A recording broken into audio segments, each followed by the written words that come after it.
sede e carentes de amor.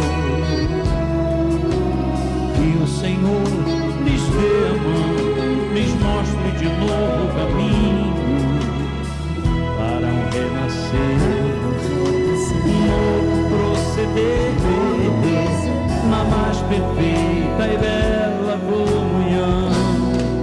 Pois nunca é tarde, não, sai da escuridão, há novo dia, nova manhã. A mesma casa tem portas abertas, pessoas certas, amigos e irmãos. Todo mundo.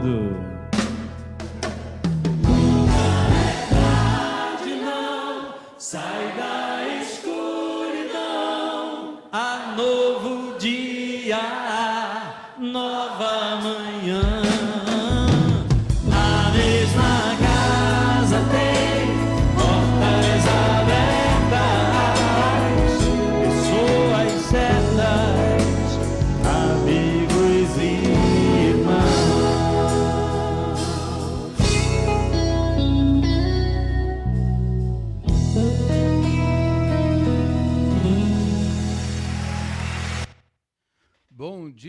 Bom dia, irmãos e irmãs, que a graça e a paz de Jesus esteja com você e com toda a sua família. Estamos aqui começando o nosso programa ao vivo, sexta-feira, com um bate-papo especial sobre a maior história já contada por Jesus. E está aqui comigo meu irmão mesmo de carne e sangue, o pastor Joseni Magalhães, ali direto de Brasília, que está aqui para conversar com a gente nessa manhã sobre a maior história já contada por Jesus, que é a parábola do filho pródigo. Bom dia, Joseni, bom dia, Zezé, tudo bem? Bom dia, Gelson. Aí, bom dia, tudo em paz? Tudo em paz, é um prazer estar compartilhando com vocês essa manhã linda e maravilhosa que Deus fez. Eu estou tendo, parece que aqui o retorno está tudo bem aí, está me ouvindo bem? Tá, eu vou ver se melhora aqui para você, veja se vai melhorar agora. Melhorou? Ok. Vai melhorar agora, vai parar. Agora, melhorou? Pronto. Melhorou. Está me ouvindo bem? Estou ouvindo bem, Pronto. Nossa, só ouvi um pedaço da música, mas tá bom, nós ouvimos aqui. E na verdade é o seguinte, eu coloquei pastor Zezé porque eu sabia que você não ia me chamar de Joseni Magalhães, né? Entendeu? Então, por isso que está aí, pastor Zezé. Mas é uma alegria que Deus esteja nos sustentando, nos abençoando, e eu espero que seja uma manhã muito edificante, e eu gosto muito de compartilhar a palavra de Deus, e eu não tenho dúvida que serão momentos assim graciosos da parte do Senhor para conosco. Quero aqui mandar um beijo, né, para a dona Dalvina, nossa querida mãe, que está ligada aí. Nelson está lá também. O nome dele está até colocado aqui no tema. Tranquilo então, Gelson. Beijo, mãe. Beijo a todos aí. Bom dia, Leila. Bom dia, irmã Luzia aqui, dando bom dia, graça e paz. Sejam bem-vindos, sejam bem-vindos. Zezé, a parábola que é erroneamente chamada do filho pródigo, primeiro porque não é um filho só, são dois, né? Segundo, porque o pródigo não é o principal, né? Na verdade, é o pai pródigo, né?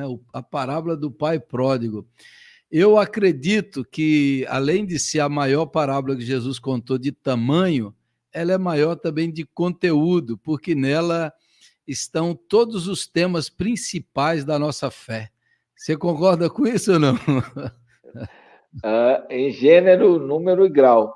E é interessante porque essa parábola, né, Jesus desfere ela em 3 atos, chamados atos parabólicos, né? em virtude da murmuração dos fariseus e escribas, né? Dizendo, esse recebe pecadores e come com eles, né? E você acertadamente é, é, parafraseou aí o título, né? Porque, de fato, são dois filhos perdidos e um pai excepcional, extraordinário, né? E que certamente a gente vai falar muito desse pai que tipifica Deus, né? Muito bom. E aí, para começar, isso aí que você falou, Jesus estava recebendo publicanos e pecadores, e os fariseus estavam murmurando, reclamando. E aí Jesus conta o capítulo majestoso de Lucas 15, que alguém já chamou o capítulo dos achados e perdidos da Bíblia, né? Ele conta a história da ovelha perdida e do dracma perdida, e aí dos dois filhos perdidos, né? Dos dois filhos perdidos em Lucas capítulo 15, né? A parábola da ovelha, do dracma e dos dois filhos, e aí nesse daí ele conta do filho mais velho. Mas aí, nós estamos em Lucas 15, versículo 11 a 32, irmãos. Aqueles que podem acompanhar com a sua Bíblia aí. O primeiro tema, Zezé, que eu gostaria de tirar aí da parábola, que acho que essa parábola expressa bem isso de maneira assim bem clara, é o tema do pecado. O filho mais novo, ele chegou para o pai e falou, pai, dá-me a herança. Como se ele estivesse dizendo assim, já que o senhor não morre, porque a herança só pode dar depois que o pai morre. Já que o senhor está demorando para morrer, dá-me a herança enquanto o senhor está vivo mesmo, que era um absurdo, né? Isso era um absurdo para a época, um absurdo até para hoje, mas era um absurdo isso, e ele vai lá e pede ao pai. Então, me parece que essa parábola aí, essa história que parece tão simples, né? É uma coisa tão simples, tão banal. Jesus está marcando a essência do pecado, que o ser humano não quer que Deus seja Deus e quer usar as dádivas de Deus para curtir a vida. Né? Nós queremos usar aquilo que Deus nos deu para curtir a vida sem Deus, que é a loucura das loucuras. E na cultura oriental era inadmissível uma postura dessa, né? Na cultura ocidental, ainda por N fatores, alguns pais, querendo preservar a harmonia familiar, às vezes, já em vida, faz a doação da sua herança. Mas, na cultura oriental, isso seria uma afronta sem medida. E a reação, o que é extraordinário, é que a reação natural do pai, numa cultura oriental, é simplesmente dizer que história é essa? Ou seja, eliminar aquele que comete tamanha afronta contra ele. Porque o que esse jovem está dizendo, e ele tipifica, né, o ser humano, ele, como você acertadamente disse, ele deseja a morte do pai. Mas ele deseja também a independência do pai.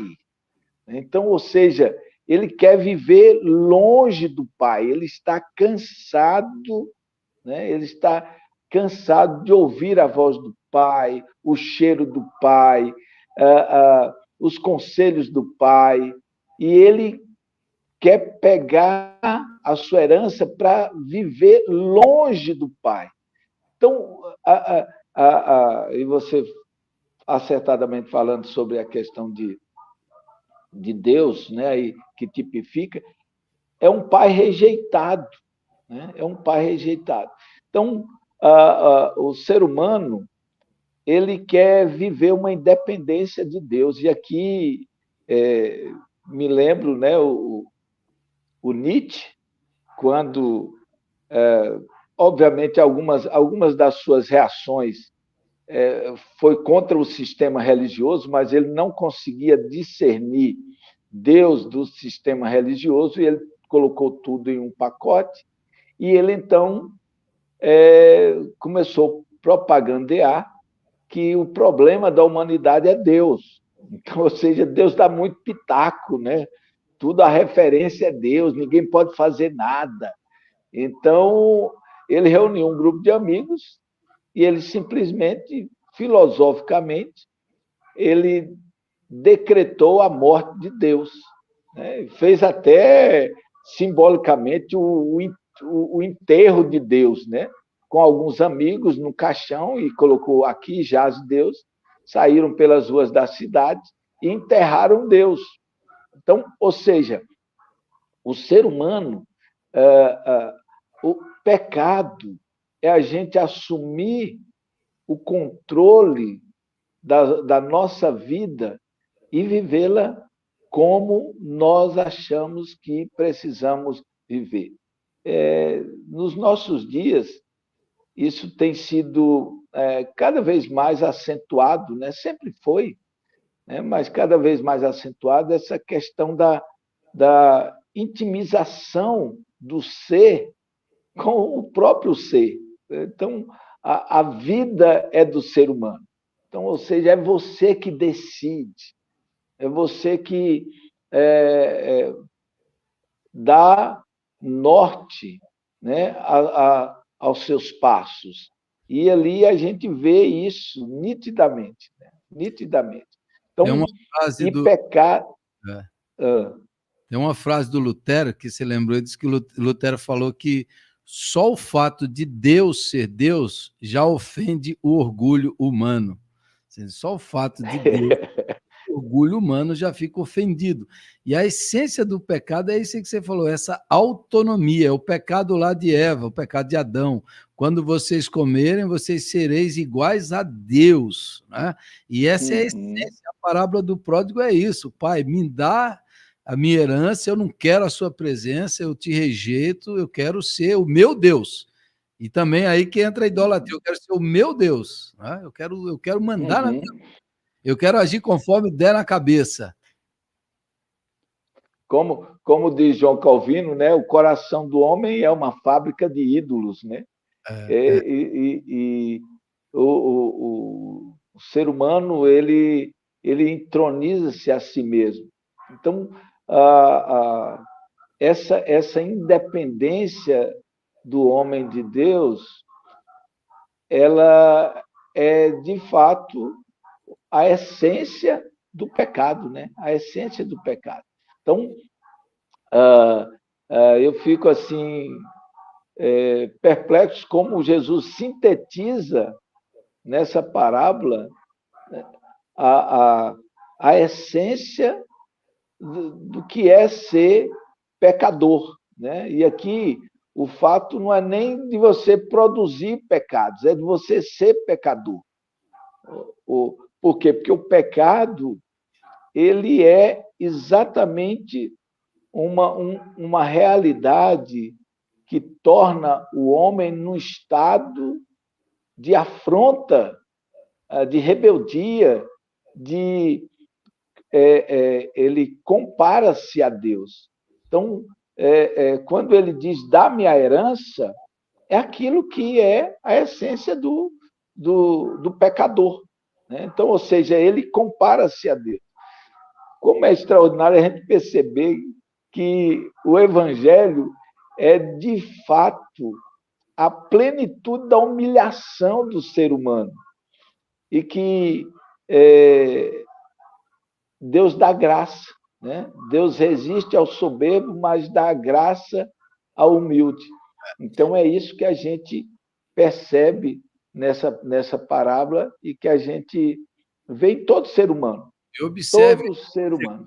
Do pecado, dessa rebelião, dessa autonomia, você vai ver que depois, quando ele se arrepende, vai dizer que ele caiu em si, ou seja, o pecado tira a pessoa fora de si e mais, provoca essa insatisfação.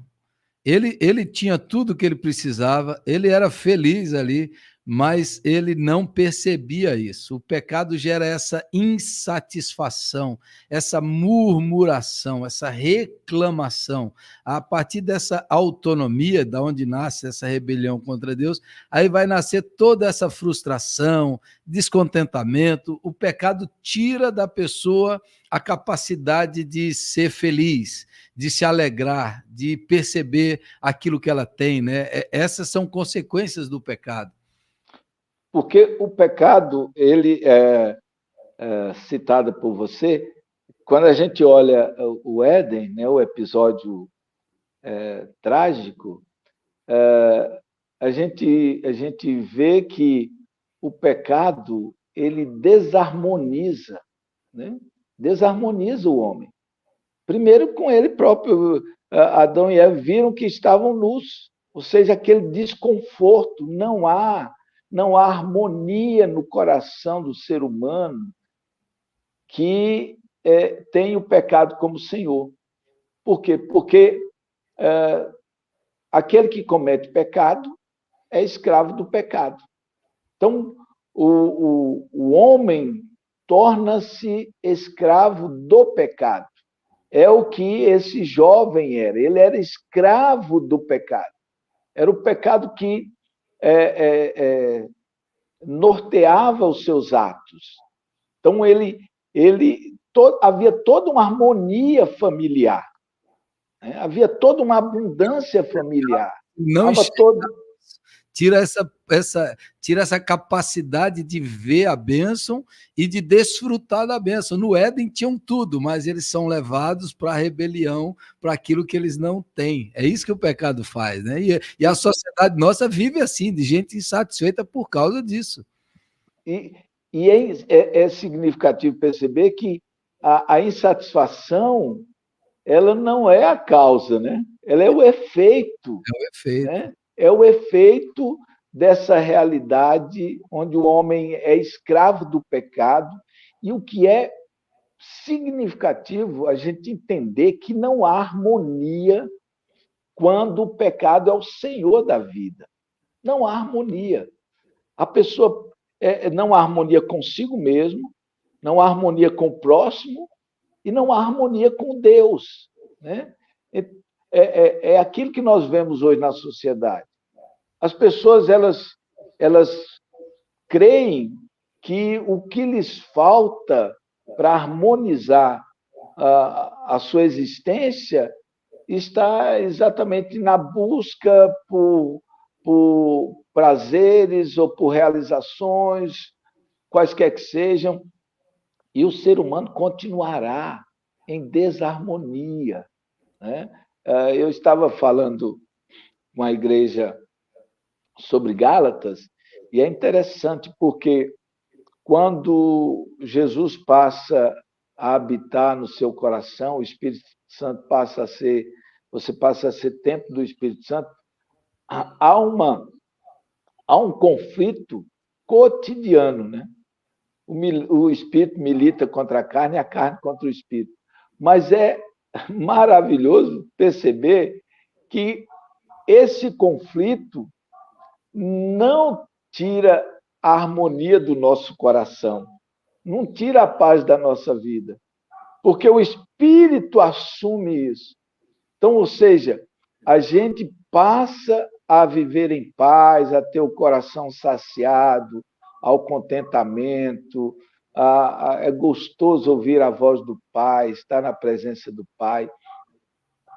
Algo que não acontece quando a pessoa está sob o senhorio do pecado. Muito bom. Um abraço aqui para o reverendo Ismar Amaral, está participando aqui. Um abraço, Ismar. Estamos esperando você aqui domingo de manhã, aqui no nosso culto, lá no acampamento Manaim. Abração, Ismar. Obrigado aí que está participando com a gente. Falou que nesse caso a independência do ser humano é morte. Aí veja, Zezé. E aí ele vai buscar esses prazeres transitórios, e a parábola conta isso aí de maneira bem simples. Esses prazeres passam, são efêmeros. É a mesma história de Santo Agostinho nas Confissões. O ser humano está inquieto, buscando, porque ele vai encontrar paz e satisfação verdadeira em Deus. Mas ele vai buscando. E observe, quando acabam os recursos, um dia a saúde acaba, um dia os bens acabam, um dia os amigos desaparecem. E esses prazeres sensoriais, físicos, eles são compulsivos. Quanto mais a pessoa é vazia na alma, quanto mais ela é vazia na alma, mais ela tenta preencher com as coisas do lado de fora. E aí mais o vazio aumenta. E aí você vai vendo essas compulsões, esses vícios. Nós vivemos numa sociedade hoje viciada, entorpecida, né? Uma sociedade que tudo está virando vício por causa do buraco na alma. E aí essa sequência leva o ser humano à bestialidade. O caminho da rebelião leva o ser humano a viver na base dos instintos iguais animais. Ele vai comer, ele vai querer comer a comida dos porcos. Essa historinha simples de Jesus, que Jesus está falando, ele está falando, olha, o caminho da rebelião contra Deus, que você acha que é independência, que leva você a essa loucura instintiva de ser um ser humano de só viver para satisfazer os instintos físicos, e isso você se torna pior do que um animal. É isso que Jesus está falando. O porco, que era o mais impuro de todos, você chega a esse ponto. E aí, você falou do Nietzsche. Eu lembro um professor meu que era especialista no Nietzsche, ele dizia que o Nietzsche, nos últimos anos dele, ele ficou louco mesmo, louco, e na loucura dele, Zezé, ele agarrava uma cruz e ele ficava chorando na cruz, entendeu? Na loucura dele, ele ficava chorando na cruz, porque ele viu a loucura do que ele fez. E aí você vai perceber que depois o Hitler usou muito da filosofia do super-homem do Nietzsche para propagar o nazismo, aquela coisa da autonomia, do orgulho, da soberba, foi usada porque isso é uma loucura. Quando o ser humano se insurge contra Deus, parece que ele tem os punhos cerrados contra Deus, como também dizia o Lutero, leva o ser humano para esse caminho de bestialidade. É o que a gente está vendo hoje também aí, de coisas loucas, porque a independência de Deus gera isso. E o que Jesus descreve é esse cotidiano, né? É esse cotidiano do ser humano. Essa insanidade, ela repercute, né, no DNA da nossa sociedade, né? Ela dá direção às buscas. E quando você falando dessa questão que o ser humano, não um abismo, sempre chama outro abismo, ou seja, a consciência, né, ela só encontra um propósito quando ela está conectada com Deus. Ela desconectou com Deus, ela vai perdendo, né? Ela vai perdendo essa capacidade do bom senso. Né? Ela vai perdendo a capacidade do bom senso. E como você falou das questões sensoriais, a busca pelo prazer vai se tornando um modus operandi do ser humano. Em todas as áreas. É óbvio, aqui não é polemizando, né? Mas eu vejo como é incrível como o ser humano dos nossos tempos ele busca transpor os seus limites, né? Transpor os seus limites. Quando a gente... Os esportes radicais hoje, né? Caramba! Os parques de diversões. É interessante. Obviamente, parece coisas singelas, despretensiosas, mas o que o sujeito pula de uma ponte amarrado num elástico gigante? É incrível. Por quê? Porque em todas as esferas, na sexualidade, no entretenimento, nos relacionamentos, o ser humano ele está buscando com uma voracidade e ferocidade os limites do prazer. Por quê? Porque ele acha que é importante, né, ele ser senhor da própria vida. Um abraço, Cláudia. Esperamos vocês na Bahia, viu? E passando aqui por Brasília. Então, eu acho incrível, porque essas vertentes, né, esses nuances que acontecem hoje na sociedade, e a gente vai, né, em certo sentido, assim, às vezes até participando, né? Eu fui esses dias num parque de diversão, né? Rapaz, eu despenquei lá do alto daquilo para. E as emoções, o coração só falta sair da boca, aquela coisa toda. Eu fiquei pensando, para que isso, cara?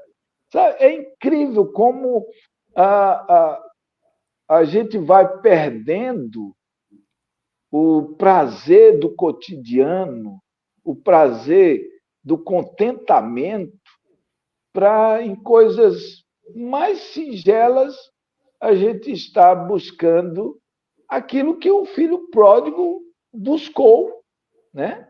É esse prazer indescritível, os risos intermináveis, mas tudo tem um fim, tudo tem um fim. E o fim não é no final da vida. É importante a gente perceber isso, né? Que o fim não é quando eu envelheço. O fim, uma criança já tem o seu fim, um adolescente já tem o seu fim. Ou seja, as etapas que se buscam para usufruir desse prazer, elas têm o seu fim em si mesmo. Então, não, independe da minha... ou seja, da minha cronologia etária. Então, ou seja, todo o pecado, ele sentencia a pessoa a experimentar o seu fim naquilo que ele busca o seu prazer. E aí, Zezé, essa filosofia hedonista, né, que é a escola... Desculpa aí. O prazer, sobretudo, especialmente o prazer sensorial, físico, é isso que você falou, você tem uma sensação, aí você precisa de outra, porque o problema é o vazio da alma. Nós somos criados para Deus e a nossa alma vai ficar inquieta, e aí, quando você não tem os prazeres do espírito, você não encontrou os prazeres da alma, você só vai ter os prazeres do corpo. E esses prazeres são mais efêmeros e você precisa de mais, mais, mais. Eu lembro, eu falo isso com tristeza, que teve um ator do passado, aí já faz tempo isso, que ele foi encontrado morto no guarda-roupa de um hotel, e alguns acharam que foi suicídio, depois descobriu que era um tipo de masturbação, que ele se masturbava com um cinto no pescoço, porque era uma prática, uma moda entre os artistas lá de prender e sufocar a respiração, porque diz que aí tinha mais prazer, e aí ele acabou se matando através disso. Parece uma história cômica, mas é uma história real, mas eu falo isso porque era alguém que já tinha buscado prazer na bebida, na droga, em todo tipo de sensualidade, e estava sempre buscando no corpo, mas a solução para ele estava na alma. Quem não encontrou os prazeres da alma e do espírito, fica obcecado por essas coisas aí, porque tem um vazio na alma. Então, assim, é o que acontece, você falando dos limites, os limites da própria sexualidade, da própria identidade. Hoje já estão se falando, alguns estão falando de transhumanismo, que é o ser humano sendo tecnologizado. Então, você vai colocar chips no corpo humano, você vai colocar coisas na mente humana para você se tornar máquina, para que o ser humano saia, né? Esse famoso filósofo que está fazendo muito sucesso, o Harari, muito otimista, mas veio a pandemia e eu acredito que acabou com boa dos otimismos que ele tinha, né? Esse judeu e o Harari, ele falava aí, nós vamos viver 200 anos, o ser humano vai virar um ser robótico, ele fala extremamente, que nós vamos colocar coisas no nosso corpo, que aí a gente vai superar os nossos... E ele é ateu, né? Apesar de ser judeu, é um ateu que prega isso aí, que está revivendo essa filosofia, essa ideia, Mas, no fim das contas, Zezé, e aí os filmes, até os filmes que eles fazem, a literatura que eles escrevem, no fim das contas, isso é morte,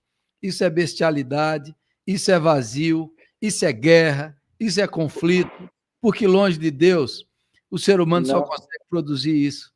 E há algo que precisamos entender.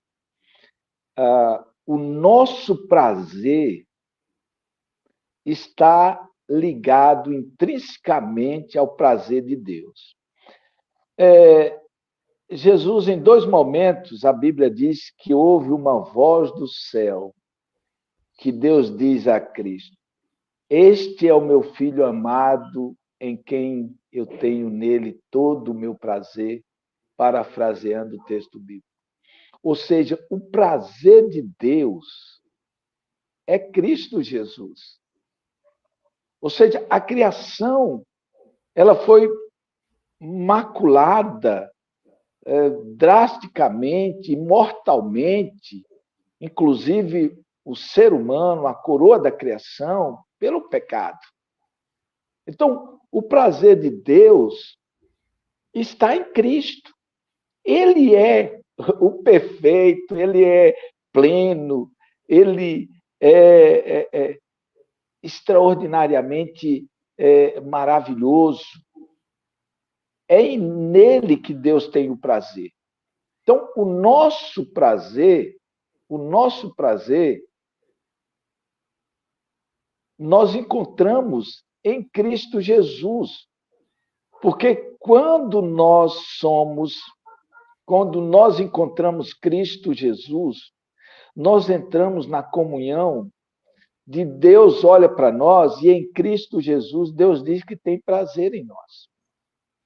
Então, o que nós precisamos é ser prazer de Deus. Então, por quê? Porque tudo começa em Deus. Então, quando nós somos alcançados por Cristo Jesus, nós nos tornamos em Cristo prazer de Deus. Então, Deus se torna o nosso grande prazer, né? grande prazer. Passado pelo Pai, tudo mais perde o brilho, porque esse abraço é indizível, né? Exato. É indizível, né? Então, ou seja, quando, e aqui, obviamente, a gente já indo, né, um pouquinho adiante, mas, e você falou, quando o pai abraça esse filho, e é algo que a gente tem que desconstruir muita coisa para entender que Deus nos abraça, né, prazerosamente em Cristo Jesus. Caramba, a vida tem sentido. Ou seja, Deus passa a ser o prazer da nossa vida. Então, é em Cristo, por isso que ele é o único mediador. Não há ninguém que seja o prazer do Pai. Deus não disse para ninguém. Deus disse para Jó: vistes o meu, para Satanás em relação a Jó, vistes o meu servo Jó, servo bom, servo fiel, servo... Mas Deus não disse para Satanás sobre Jó: veja Jó em quem eu tenho todo o meu prazer. Ou seja, é em Cristo, né? É em Cristo que nós experimentamos a plenitude do prazer de Deus. E é importante, nós não somos a causa, nós somos cheios do gozo, do caráter de Cristo. Né? O que é o fruto do Espírito? É o caráter de Cristo, essa coisa gostosa que nos torna um estado de alegria, de paz, de amor, de mansidão e domínio próprio. E a gente vai ouvindo o que a Bíblia vai dizendo e a gente vai experimentando. Então, é importante que a gente possa entender definitivamente que o pecado... Né? Você pode olhar, sabe? Hoje, as construções ofertadas de imagens, né, nessa era da tecnologia, são imagens assim pirotécnicas, exuberantes, esteticamente apropriadas, mas todo ser humano vive essa realidade explicitada por Jesus sobre esse filho. Ou seja, gasta, e isso não é a vida, não precisa chegar no fim da vida. Algumas pessoas eu acho interessante, né? Às vezes você vai conversar elas têm sempre essa frase, né? Rapaz, está novo, tem que Curtir a vida. Curtir a vida e tal. Aí jocosamente, no final, diz, quando for velho, quando tiver velho, quem sabe? Não sabe ele que esse processo acontece quando ele tem 2 anos de idade, 8 anos, 10 anos, 12 anos, 16 anos, 18, 20. Ou seja, esse é um processo que sempre tem início e fim. É um ciclo muito perverso que vai se desenvolvendo, desenrolando. E, como sociedade, aquilo que você pontuou, né? Ou seja, nós vamos tornando-nos bestializados, né? Bestializados. E a gente, às vezes, ouve coisas, vê realidades que você fica imaginando, caramba, como é que a pessoa consegue chegar a esse nível? Então, ou seja, por quê? Porque é a sociedade também. Essa é uma construção coletiva, né? Eu acho interessante que é uma construção coletiva. E o As mundo pessoas é vão essa soberba contra Deus, né? Toda contra Deus. Não, sociedade. e aquilo que Lutero diz, né? E que você falou aí do Nietzsche, rapaz, é isso. É um ódio, né? É um ódio assim, e é um ódio crescente. Só que o ódio contra Deus, ele vai idiotizando o ser humano, vai bestializando o ser humano. Por quê? Porque Deus é a fonte da harmonia, Deus é a fonte da paz, Deus é a fonte da alegria, Deus é a fonte do amor. E quanto mais longe de Deus, obviamente, essas realidades são implacáveis, né? E basta a gente erguer os olhos e contemplar, infelizmente, e a gente não fala isso com alegria, né? Essas realidades. Um beijo para Eliane aí, está lá assistindo com mãe. Mãe está confirmando tudo aí, está dando amém para tudo. Ei, ei, ei, Dela aqui, não, depois eu vou conversar com a mãe e aí ela vai dizer, não, só faltou isso, entendeu? Ela sempre tem alguma coisa que ela vai dizer, só faltou isso, né? Mas espero que isso de manhã a gente consiga aqui complementar. Aí que você falou, as palavras da parábola não são aleatórias. Tem lá desperdiçou todos os seus bens. Esse engano, é um engano das trevas, que especialmente para a juventude, fala assim, não, servir a Deus quando jovem, você precisa curtir a sua juventude. É o contrário, quando você vive em Deus, em Cristo e no seu espírito, você desfruta a vida. Quando você busca o prazer fora de Deus, você desperdiça a sua vida. E é isso que as pessoas não entendem, elas estão desperdiçando a sua juventude, desperdiçando o vigor da mocidade, buscando essas coisas que só vão fazer mal, vão trazer consequências, vão entorpecer a mente, vão trazer mal para o corpo, vai insensibilizar a alma, vai obscurecer a compreensão mental. Então, essa filosofia só gera desperdício, desperdiça a vida. E aqui eu já ouvi, né, de alguns irmãos, e fulano de tal, não, nasceu, eu uso o termo, né, nasceu na igreja. Então não sabe o que é o mundo, não sabe a dureza do mundo, e aquela coisa. Ou seja, é como alguém Que foi que... privado de alguma coisa. Exatamente. Mas o interessante é que na mente de alguns evangélicos mesmo, né, aquele cara que, desde criança, o pai morreu, foi para isso, matou aquilo, indo droga, e não sei o quê, e matou tanto, de não sei o quê, e de repente Jesus encontrou, resgatou, né? E aí as pessoas ficam, não, esse tem um testemunho. Aquela pessoa que nasceu criada no Evangelho, experimentando Cristo, é como se ele fosse um cristão Inferior. inferior. Cara, eu queria ter nascido desde o ventre como João Batista, já ouvindo a voz do mestre sacudindo, como você mencionou, eu estaria livre de tantas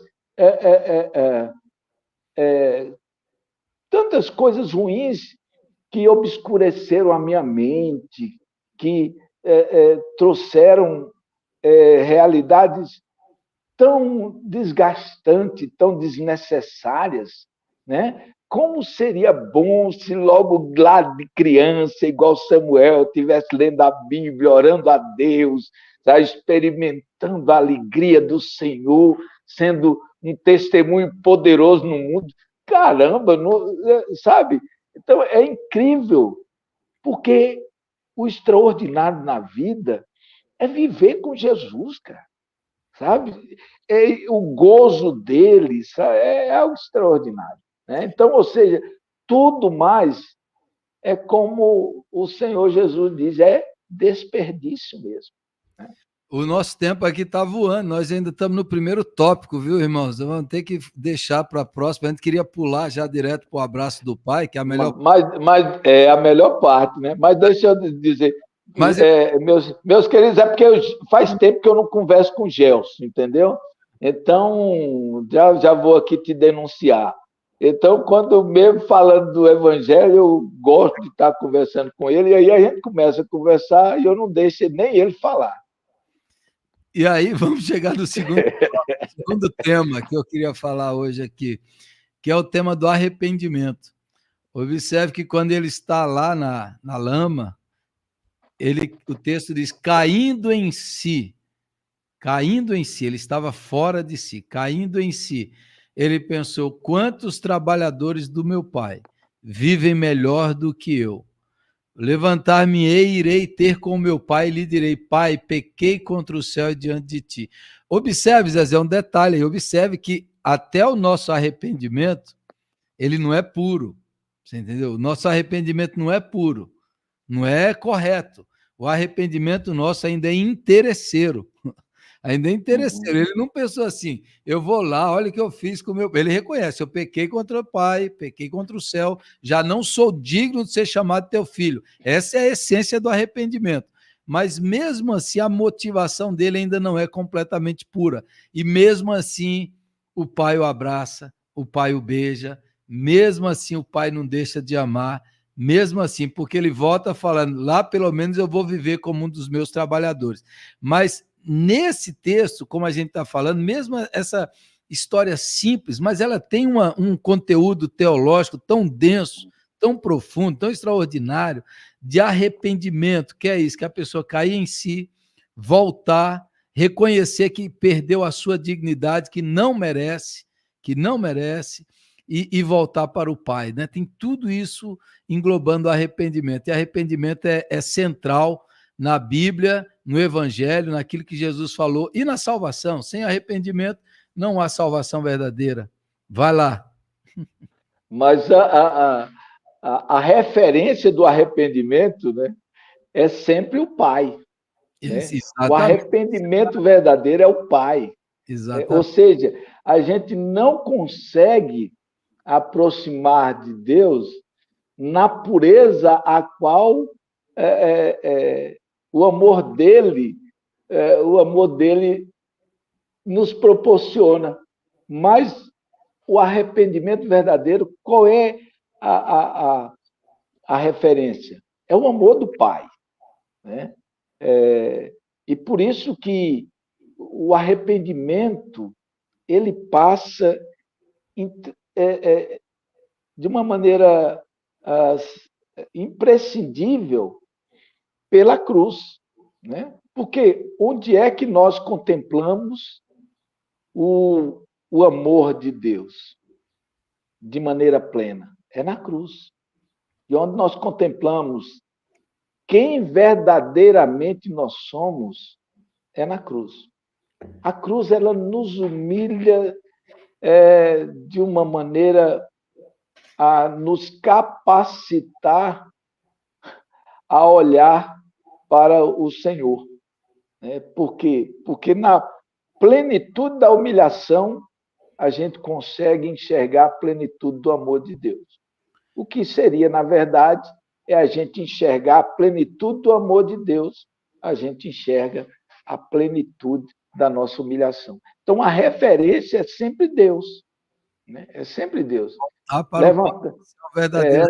Voltar para o Pai e reconhecer que não é mais digno, não é digno do amor, não é digno de ser filho. Esse reconhecimento faz parte do arrependimento. É chegar diante de Deus com as mãos vazias, né?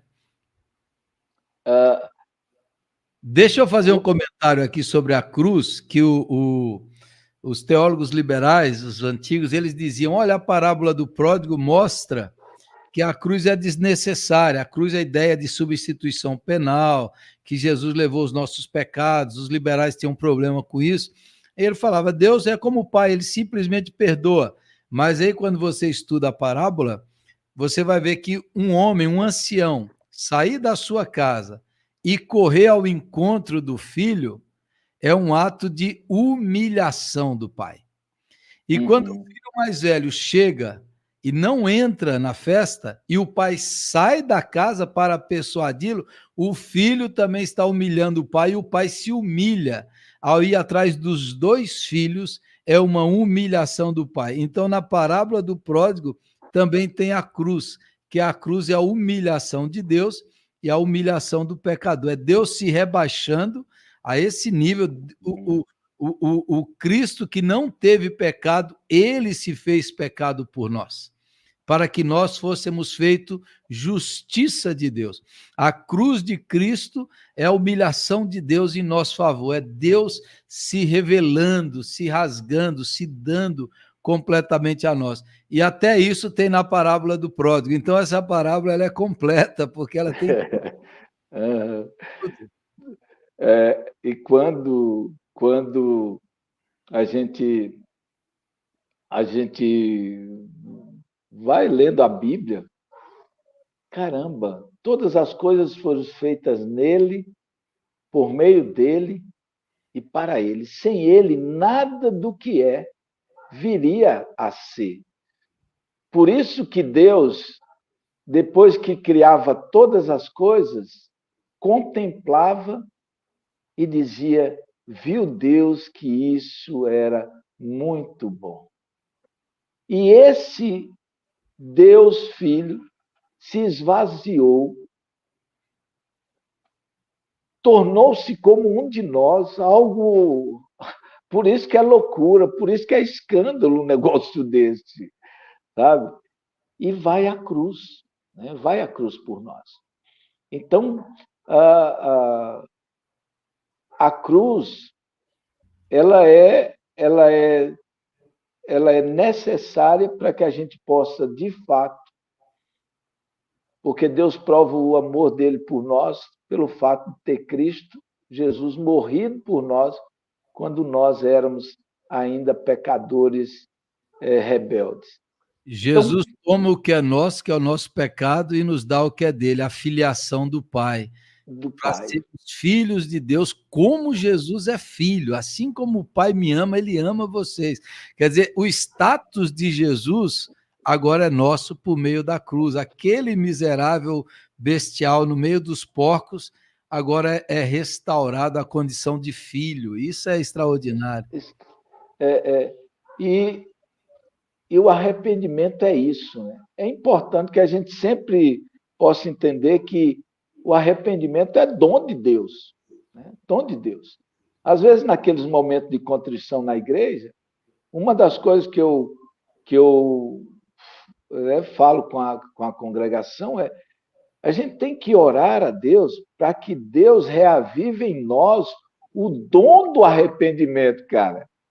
Então, ou seja, para que a gente possa, de fato, compreender o amor de Deus. Porque quando a gente consegue compreender esse amor de Deus, não tem jeito.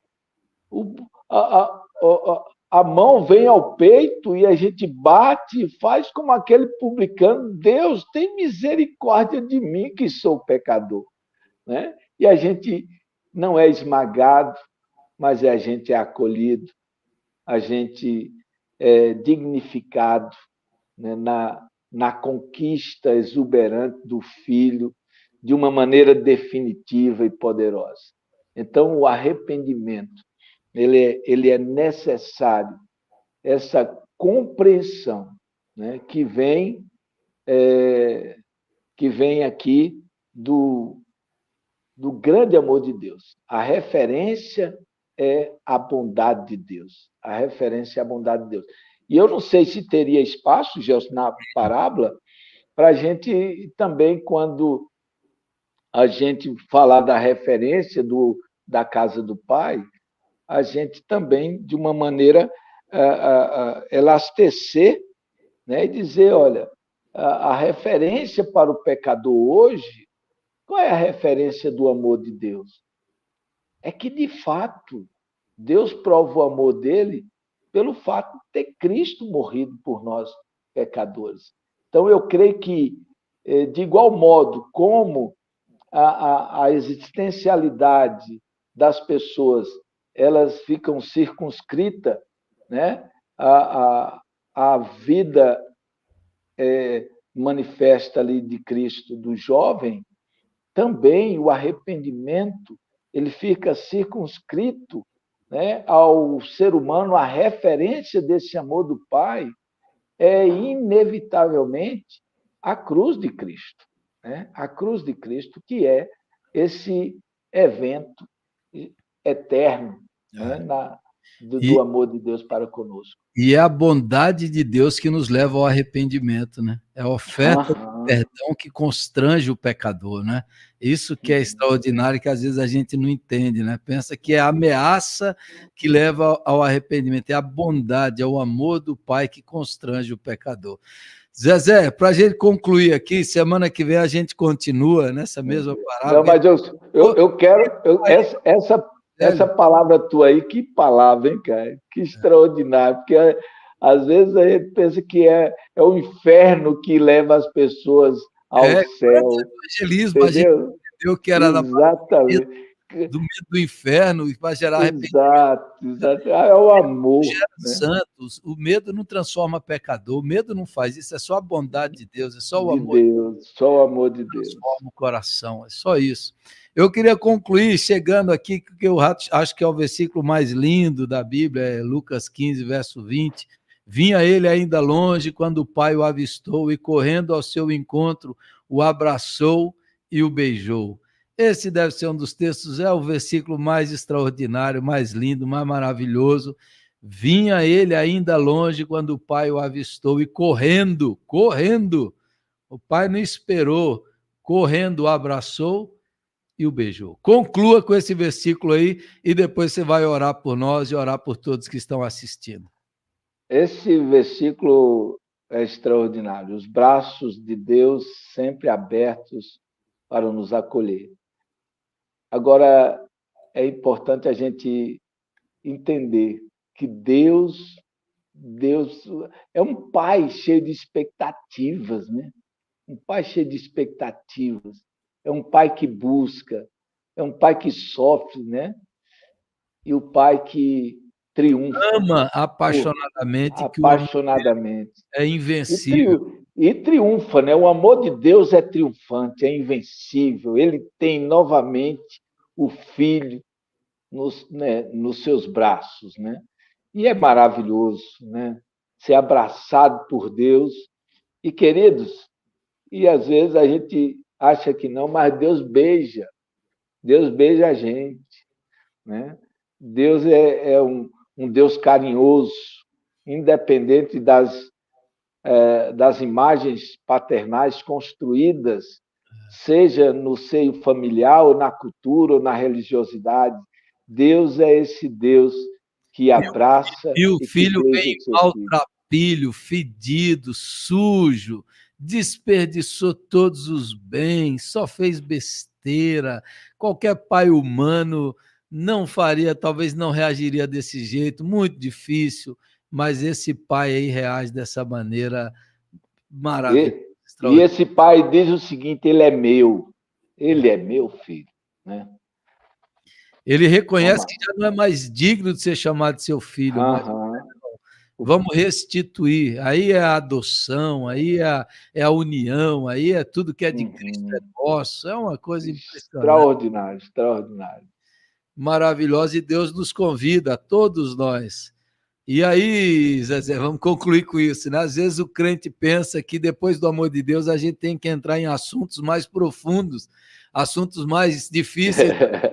O crente chega no amor e fica no amor. No amor você tem que conhecer Exato, a exato. extensão, a largura, a profundidade, a Uhum. altura desse amor. Não há tema mais profundo da teologia, não há assunto mais pertinente, não há nada que leve uma igreja a amar mais a Deus e abandonar o pecado, não há nada que leve uma igreja ao avivamento espiritual do que o amor de Deus. O amor de Deus é o tema central, e se a gente não for transformado por ele, nada mais transforma.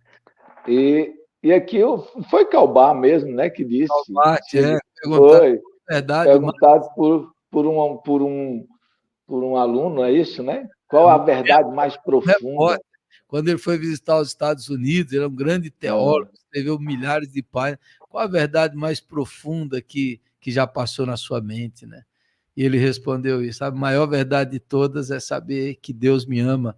E ele cantou um cântico de infantil: Deus me ama.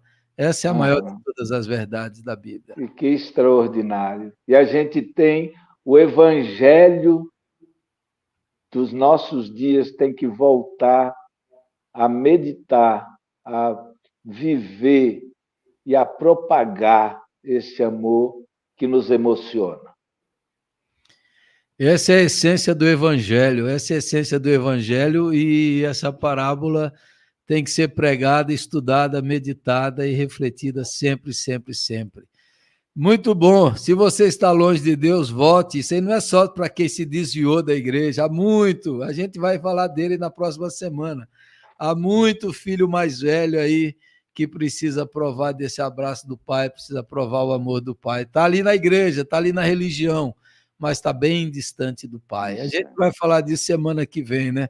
Mas todos nós, comece o seu dia tendo essa consciência que você é abraçado nessa graça e nesse amor, que você é um filho amado do Pai em Jesus Cristo, que assim como o Pai ama o Filho, Ele ama você. Tudo que é de Cristo é nosso agora pela sua cruz, pelo seu sacrifício.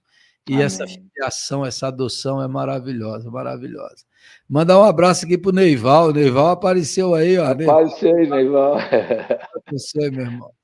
Pastor Ismar, todos. A Leila mencionou no começo, a gente pulou, que ali também é graça, quando o pai deixa o filho ir. Isso Exatamente, muito boa essa participação. Avisa, né? E ela falou isso ali. Exato. Deus, ao nos deixar pecar, também é graça. Também é bom. Exatamente. Aprender e voltar com seus próprios pés. Zezé, agora sim, vamos concluir. Tá, vamos lá. Para o povo se entregar para Jesus e ore para nós. Aí, quem não sabe, o Zezé foi o primeiro convertido na nossa casa e foi o que foi levando todos da nossa família a conhecer o amor de Deus, o amor de Jesus Cristo. E esse aí é o nosso pai espiritual aí da família Magalhães. Louvado seja Deus por isso. Amém. E uma conversão rápida, né? Zezé é diferente, ele teve uma conversão dramática, rápida assim, e é maravilhosa. E depois ele conta aí para nós, para trazer público para a semana. Tá certo. O pastor Ismael, um grande abraço. Não sei se você lembra de mim, Ismael, um grande abraço. E de fato, a minha família, a gente sabe que pastor, né, José? A gente tem aquelas crises, meu Deus, eu sou um fracasso como pastor. Então, quando eu olho para a minha família, é o meu salvo-conduto. Aí eu falei, não, graças ao Senhor, o Senhor abençoou, hoje a minha família é do Senhor. Então eu louvo a Deus por isso. Então vocês constituem essa terapia existencial cotidiana na minha vida, a minha família, tá certo? Queridos, mas não há nada mais extraordinário do que o amor de Deus, de viver com intensidade, né?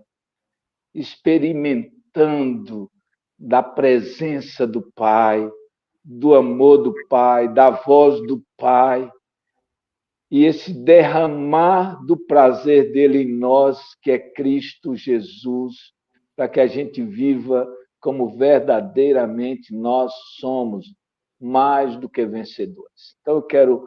Obrigado, Gelson, e espero que a gente possa sempre estar juntos. A gente continua aí para continuar a parábola. Beleza, vamos sim. Vamos orar. Deus amado, como é bom experimentar o teu amor, como é bom saber que a referência do nosso coração é o teu grande amor na pessoa de Jesus, o qual morreu por nós, ressuscitou por nós e vive em nós. Amém. Obrigado pela vida de cada pessoa que conosco está nesta manhã. Ó Deus, os abençoe, os fortaleça, e que o teu amor, ó Deus, os encha desse oxigênio da graça do Senhor, fazendo-os viver como verdadeiramente nós somos, mais do que vencedores. Amém, amém. Continue abençoando a vida do Gelson, a vida da Cláudia. Ó Deus, nós clamamos pela saúde da Maitê, Amém. que essa dengue não se prospere, ó Deus, e que o Senhor possa, com os meios ordinários ou extraordinários, restabelecer a mar, ó Deus, de uma maneira plena. Abençoe, Senhor, os familiares do nosso querido pastor Gelson, meu irmão amado. Nós te agradecemos em Cristo Jesus. Amém. Amém, amém, amém, amém. Obrigado. Grande abraço. Que estão aqui, a dona Euzila de Londrina, abraço para o povo aí de Londrina, de Pederneiras, da Bahia, de Brasília. Zezé Pastor, de onde que é? Fala da sua igreja, Zezé, vai que tem alguém de lá que você já conhece.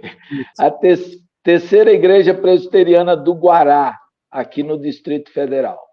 Aí, tá todo mundo convidado para aparecer lá. Zezé, muito obrigado. Vamos combinar de continuar na próxima semana, na sexta-feira. Tamo junto. Vai ser um prazer falar. E vamos ver se o Nelson se desvencilha lá para participar.